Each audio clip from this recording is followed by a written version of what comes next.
Лекція номер 39. Кольори, оскільки це прикметники, продовжуємо темат przymiotników. Otóż jedziemy.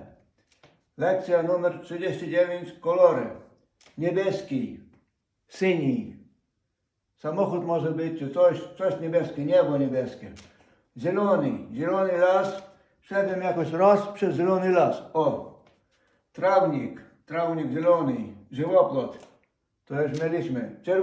Czerwony pieprz, perec czerwony. Czarny pieprz, czarny perec. Pieprz to nie robię toho. Żółty dom. Kwiat może być żółty. Pasek na drodze, zabraniający pasek. Chleb też żółty. Mniej więcej, w miarę.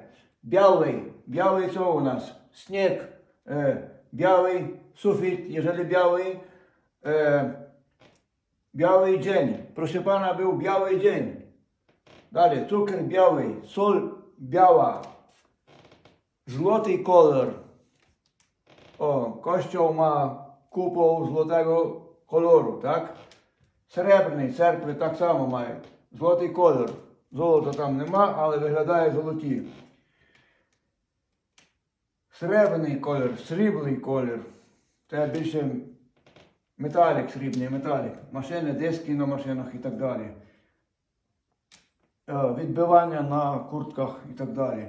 Ясний, темний і шарий, сірий. Це, запрошую до довшої лекції. Прошу всіх підписатися. Вивчаємо польську мову разом. Всім дякую і прошу до послання апостола Якова.